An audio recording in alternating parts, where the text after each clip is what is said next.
Por favor, esperemos un minutito hasta que vaya admitiendo a sus compañeros.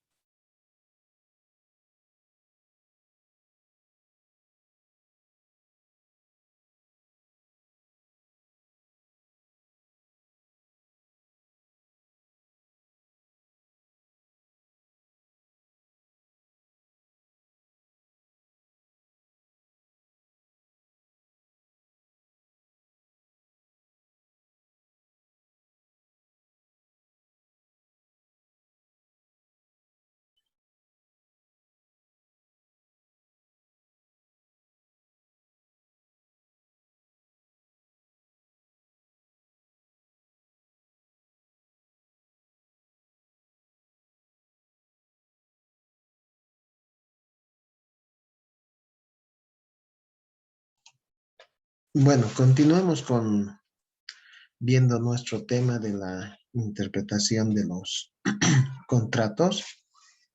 Entonces, se establecen ciertas reglas que, bueno, nuestro Código Civil establece a partir del artículo 510, ¿no? Una de esas primeras reglas que hemos visto hace rato es de que el juez, al momento de interpretar el contrato, debe observar la intencionalidad de las partes, pero también la letra, el contenido del contrato. Y eso lo vimos en el artículo 510. Esa sería una regla de interpretación.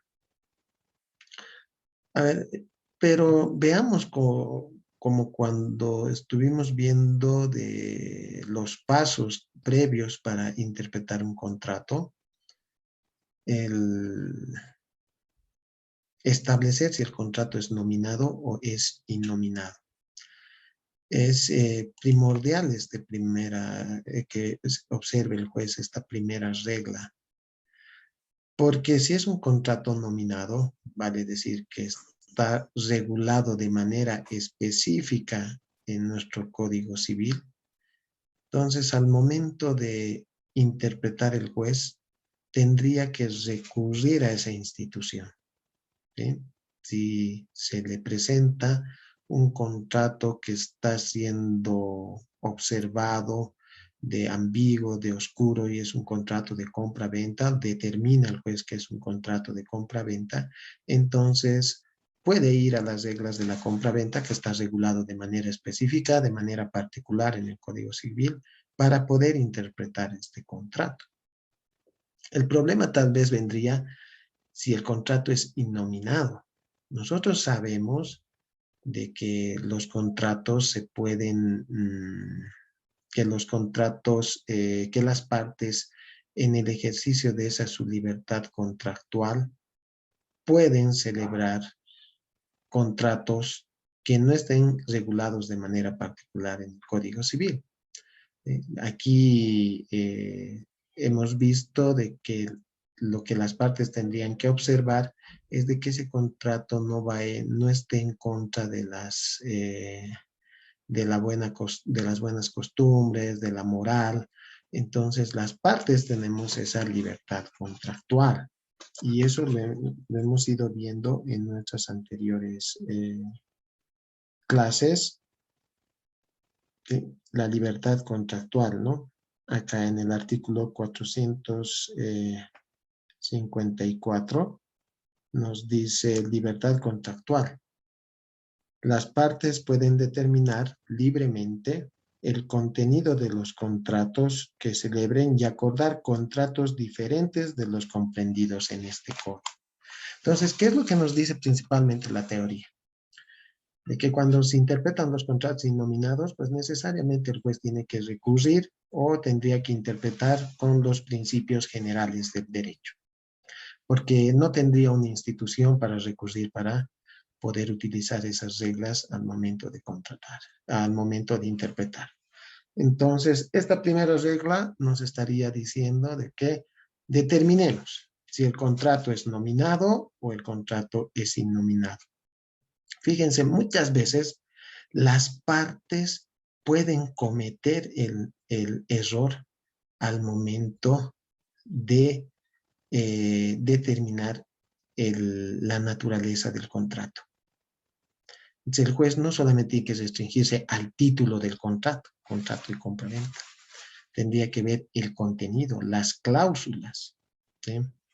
Puede ser que sea un contrato de arrendamiento y una de las partes piense o esté pensando, o la interpretación daría que es un comodato, por ejemplo, ¿no? Que son dos contratos diferentes. En el arrendamiento hay el uso y goce, pero hay un pago de un alquiler, de un canon de alquiler, es decir, es un contrato oneroso.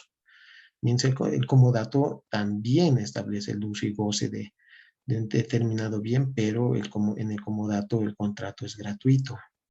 Entonces, puede suceder aquello, ¿verdad? Entonces, el juez no solamente tiene que restringirse a dar lectura del título del contrato, la naturaleza o la operación jurídica que las partes han colocado al contrato, porque puede que lo hayan hecho de manera que no sea adecuado, o que no se adecue el contenido del contrato a ese nomen juris que las partes han dado. Entonces, eso es lo primero que tendría que hacer el juez, nos dice, ¿no? Al interpretar, lo previo que tiene que hacer es establecer si el contrato es nominado o es innominado. Luego, lo que hemos visto y hemos hablado hace rato, también es el de clasificar, ¿sí? Y al clasificar, principalmente el juez tendría que identificar si es un contrato gratuito o es un contrato oneroso. Cuando es contrato gratuito, nos dice que se debe interpretar a favor del que se desprende del patrimonio y no en favor del que se beneficia. Porque el que se beneficia, nos dice, nunca va a perdonar. El artículo 517, el artículo 517 de nuestro Código Civil,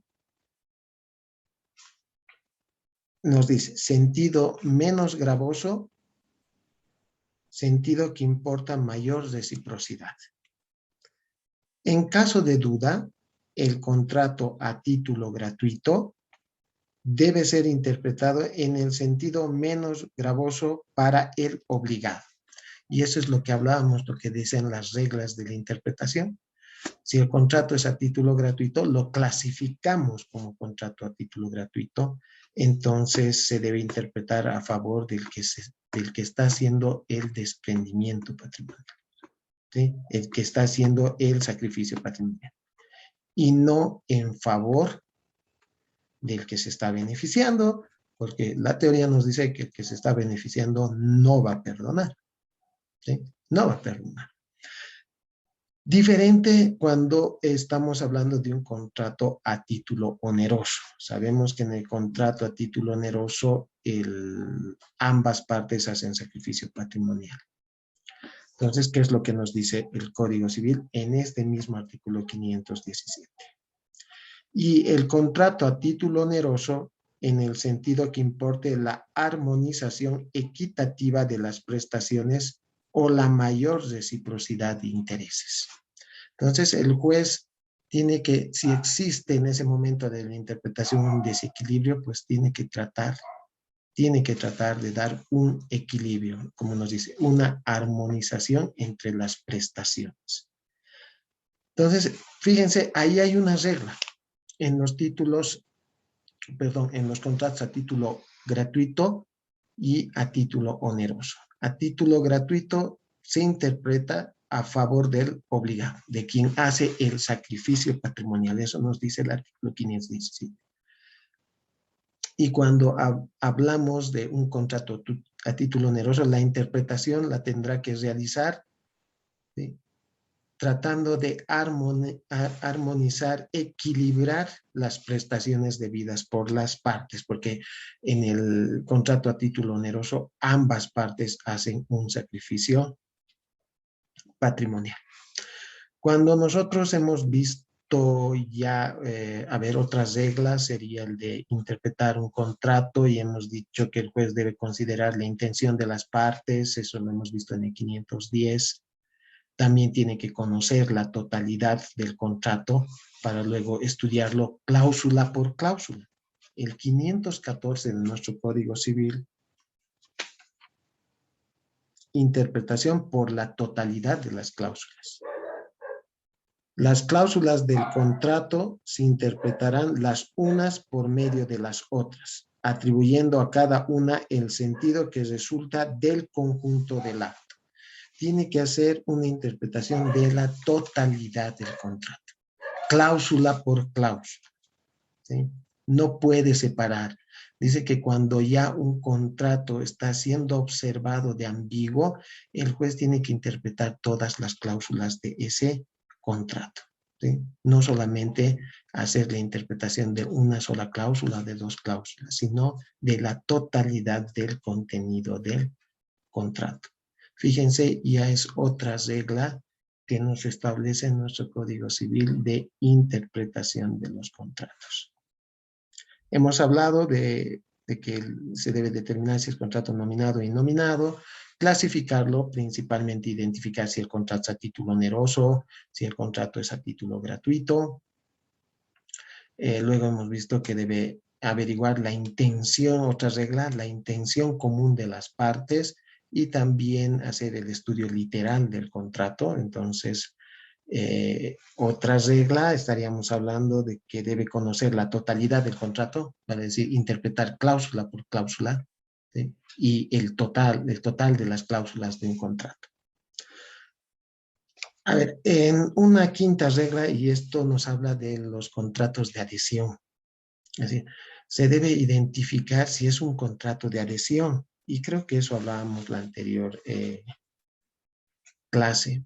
Por ejemplo, cuando hacemos un contrato de seguro o hacemos un contrato de préstamo bancario, o seguramente ustedes al momento en que se han inscrito en la universidad han suscrito un contrato de adhesión.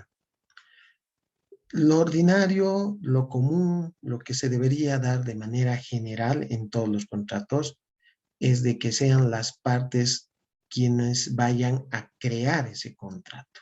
Porque no se olviden que es un acuerdo de voluntades.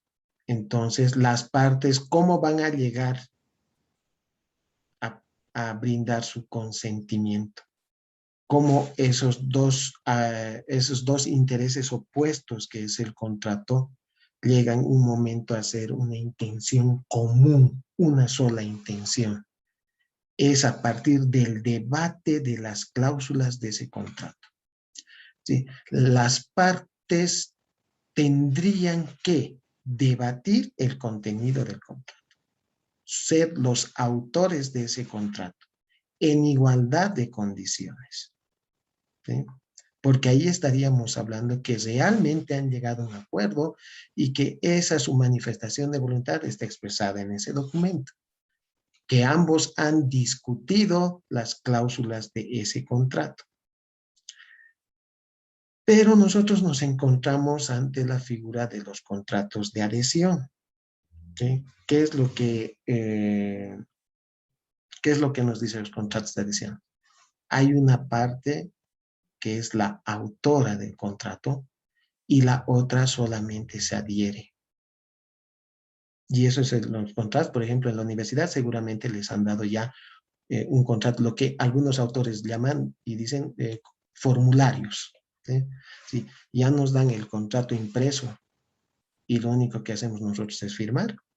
Muchas veces no damos ni siquiera lectura a las cláusulas, ¿sí? Ni siquiera damos esto. Entonces, ¿qué es lo que nos dice nuestro Código Civil? Que el juez al momento de identificar si es un contrato de adhesión, ¿sí?, necesariamente tiene que interpretar a favor del que se adhiere. Porque el que se adhiere no ha participado de la confección o de la elaboración de ese contrato. Ni siquiera ha tenido tiempo para pensar en esas cláusulas. No ha podido discutir. Solamente se ha adherido, ¿sí? Solamente se ha adherido. Seguramente ustedes cuando han ido a la universidad, en los contratos de préstamos bancarios, ¿sí?, se nos entrega el contrato, dele lectura y bueno, pues las partes muchas veces en la necesidad, pues firman, ¿sí? Entonces, si llega algún conflicto, se tenga que interpretar este contrato, entonces el Código Civil nos dice, se tiene que interpretar en favor de quien se ha adherido, no en favor del que ha elaborado el contrato. Porque el que ha elaborado el contrato ha tenido tiempo para poder pensar. ¿Eh? Ha tenido tiempo. No ha discutido el contenido de las cláusulas. Mientras el que se adhiere no ha participado en la elaboración de ese documento, no ha participado en la elaboración de ese contrato.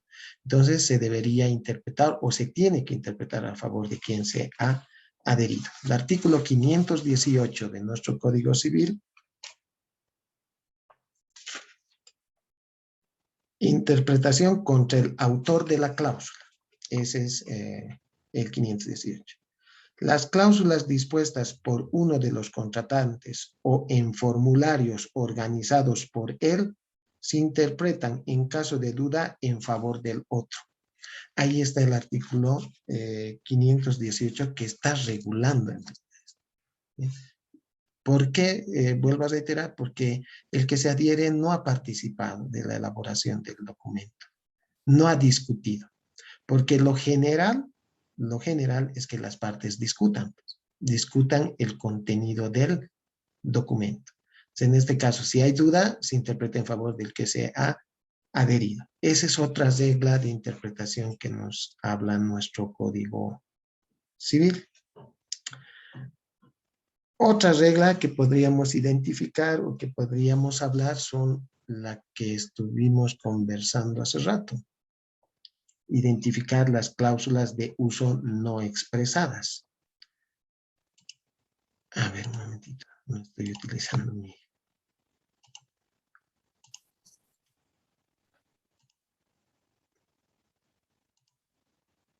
Esta la quinta regla que veíamos, la interpretación contra el autor de la cláusula. Entonces estaríamos hablando ya identificar cláusulas de uso no identificadas. Como les decía, al momento de interpretar, ¿sí?, el juez tiene que identificar ciertas cláusulas que la ley presumen, ¿sí?, presumen que forman parte del contrato, pese a que las partes no lo hayan redactado dentro del contrato, y es conocida como las cláusulas de uso no expresadas.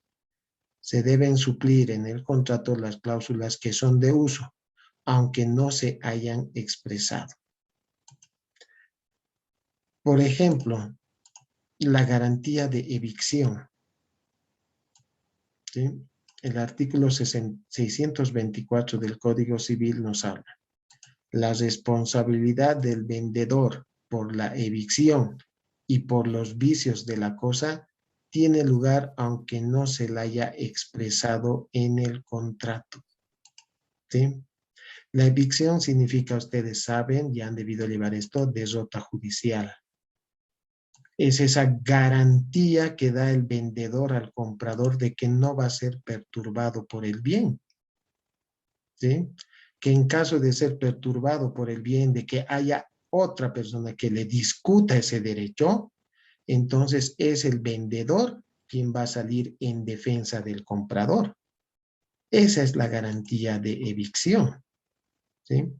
Entonces, si esta cláusula, por ejemplo, las partes no la han insertado, no forma parte del contenido del contrato, entonces el juez las tiene que presumir como si estuviesen expresadas en el contrato. Es eso lo que nos está hablando el artículo 513, cláusulas de uso no expresadas. Y acá es claro, la responsabilidad del vendedor por la evicción tiene lugar aunque no se la haya expresado en el contrato. Entonces es otra de las reglas que necesariamente va a tener que realizar un juez al momento de la interpretación de un contrato. Si yo no puedo decir que el contrato es claro, porque en el contrato yo no me he obligado a la garantía de evicción, por ejemplo, ¿sí? El juez me dirá, claro que sí, en aplicación del artículo 513, la interpretación ¿sí? Incluye también esas cláusulas de uso que no están expresadas en el contrato.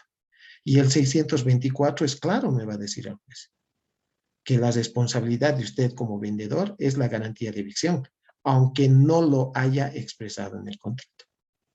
¿Sí? Entonces, existen ciertas cláusulas que necesariamente el juez al momento de interpretar, el juez las presume que forman parte del contrato. Y este vendría a ser el estudio de esta regla número 6. ¿Sí? El juez tiene que identificar esas cláusulas de uso no identificadas dentro del contrato. ¿Hay alguna consulta quizás hasta aquí o algo que quisieran que repita o que volvamos a repetir? Lo tenemos regulado todo en nuestro Código Civil. Lo que estoy pretendiendo es dejar algo de avance para el día sábado. Como les decía, no es un tema que contemple, el contenido del tema son solamente 5 puntos, ¿sí? Y bueno, para poder dejar algo para el avance del día sábado, ¿sí? Quizás podamos hacer un resumen hasta donde hemos visto con relación a las reglas, ¿sí? Es decir, que, a ver, de inicio nuestro Código Civil nos está diciendo o está planteando la necesidad de una interpretación subjetiva y objetiva, ¿sí? Si nosotros eh, podemos decir, utilizamos la interpretación mixta, ¿sí? Entonces, nuestro Código Civil le regula cómo el juez o qué reglas el juez no debe apartarse de esas reglas de interpretación. Necesariamente las tiene que observar. La primera hemos dicho que tendría que establecer si el contrato es nominado o es innominado, ¿sí? Nominado es encontrarle cuál es la operación jurídica, ¿sí? Averiguar la interpretación, la operación jurídica que las partes han querido realizar, ¿sí? Si está regulada de manera particular en el Código Civil, quizás se le facilita la interpretación porque va a recurrir a esas cláusulas, ¿sí? Para darle interpretación, recurre a esas.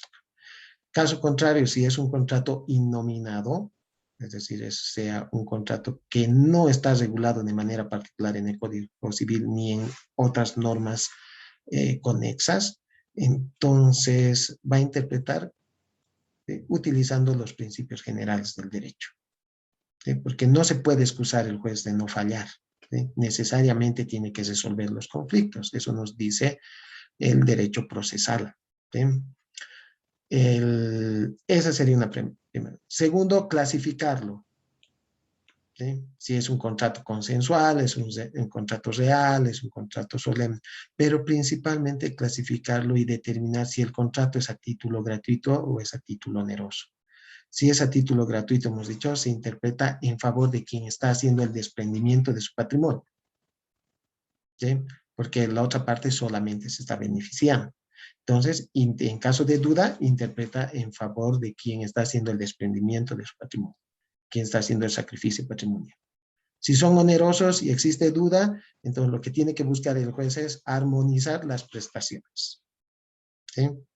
Porque decíamos siempre, ¿no? Que el juez al interpretar lo que busca es, si es que existe un desequilibrio, equilibrar las prestaciones. Porque nadie, otro principio del derecho, nadie puede acrecentar su patrimonio en detrimento de otro patrimonio.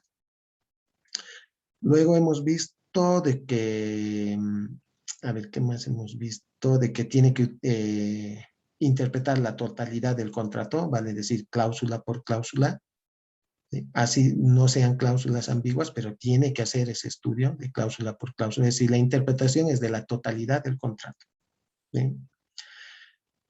Luego hemos visto los contratos de adhesión, donde lo ordinario, lo común, es que las partes redacten el contrato, porque ahí estaríamos hablando de que realmente hay un acuerdo, porque han logrado discutir el contenido del contrato. Pero muchas veces solamente es una de las partes, o algunas veces, perdón, solamente es alguna de las partes quien redacta el contrato, no discute con la otra parte el contenido de las cláusulas. La otra parte ni siquiera tiene la posibilidad de haber pensado en las cláusulas, solamente se adhiere. En ese caso hemos visto como el artículo 518 de nuestro Código Civil nos dice que el juez al momento de interpretar en caso de duda tendría que interpretar a favor de la persona que se ha adherido y en contra de quien es el autor de las cláusulas, nos dice nuestro Código Civil. Y luego hemos visto el identificar cláusulas de uso no expresadas en el contrato. ¿Sí? Hemos dicho que la ley es quien coloca esas cláusulas al contrato, como la evicción. ¿Sí? Ese es un claro ejemplo donde nos dice de que necesariamente así las partes no lo hayan expresado dentro del contrato esta garantía de evicción, la ley es quien se encarga de colocar esta cláusula en el contrato. Entonces tendría que identificar el juez, dependiendo del caso, tendría que identificar cuáles son esas cláusulas que la ley que está dentro del Código Civil coloca a los contratos. Yo creo que estaría bien el avance del día de hoy hasta acá para que podamos tener algo de avance el día sábado. Quizás hay alguna consulta. Muy bien, entonces, Doctor, sí, adelante, por favor. una pequeña pregunta. Claro. Justamente los contratos de adicción, si bien como dice usted que el juez al interpretar va a fallar a favor del que se adhiere, ¿qué sucede cuando en este contrato yo renuncio?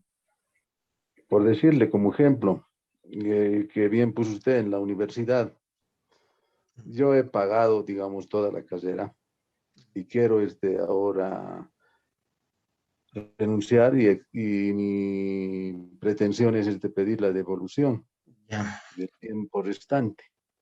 ya. ¿Cómo se trata esa situación, doctor? Eh, ¿Cómo interpretaría y qué tipo de contrato es? ¿Gratuito o oneroso? No, justamente en el contrato de adición. Claro, en el Eso contrato le de pongo adhesión, ¿sí? Claro, ahí va a interpretar a favor de usted en caso de que exista alguna cláusula ambigua, dudosa. Pero en el caso que usted me está planteando, quizás desde mi punto de vista lo más adecuado sería interpretar como un contrato a título oneroso, ¿sí? Entonces, ¿qué es lo que buscaría el juez? Un, un equilibrio entre las prestaciones. Vale decir de que también ese contrato es un contrato, no es de tracto único, sino es de tracto sucesivo. En este caso, lo más adecuado para mí es que el juez buscaría un equilibrio, ¿sí?, entre las prestaciones, la devolución, pero no del total, ¿sí? Porque usted ya ha cursado algunos semestres y todo, quizás por el restante, y tal vez la otra parte pueda pretender también el pago de daños y perjuicios, ¿no? Pues se puede intentar, pero yo estimo que quizás el juez pueda interpretar tratando de dar un equilibrio.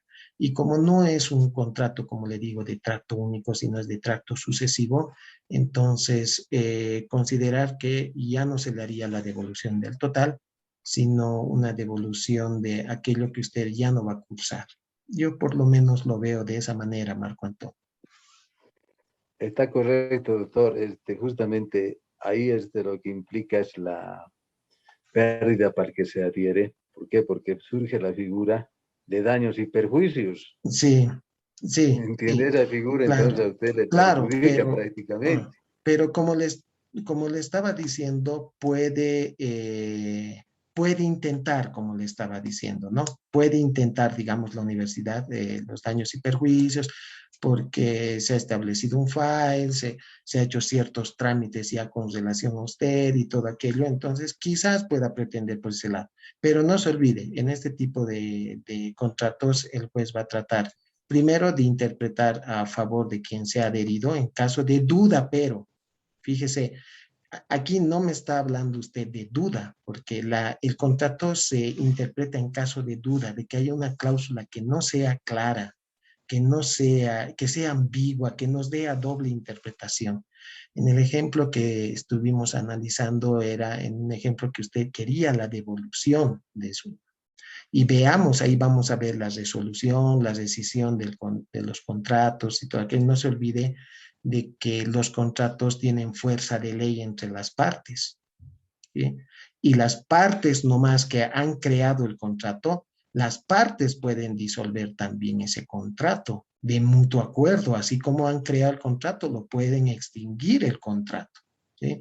Caso si no, tendríamos que buscar una cláusula de invalidez de ese contrato, nulidad, anulabilidad, resolución o rescisión de ese contrato o revocación, como sucede en el poder y todo aquello. A lo que yo me refiero, Marco Antonio, es que en caso de duda, en caso de que exista alguna duda, ahí sí el juez interpretaría en favor de quien se ha adherido.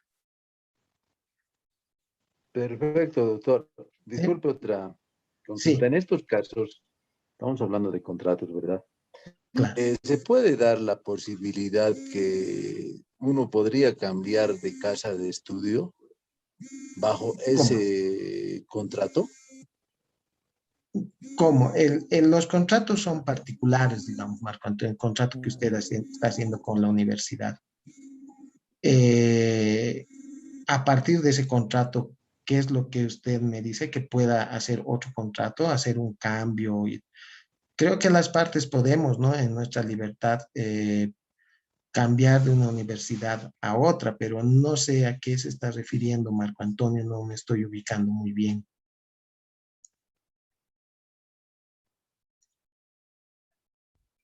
Porque yo presumo de que si tiene un contrato, ¿sí? Y este tipo de contrato es de tracto sucesivo, no es de tracto único, ¿sí? Se va realizando, creo, semestre por semestre, las clases son a diario. Entonces, si es que alguien quiere hacer un cambio a otra universidad, yo creo que tranquilamente se puede hacer. Creo que hay hasta la figura de convalidación de materias o algo así. Es que no le he entendido muy bien, Marco Antonio, la pregunta. Bueno, a ver. Bien, doctor, gracias. Sí, ya, está muy bien, Marco Antonio. Ya, tal vez no hemos direccionado, no he entendido bien la pregunta.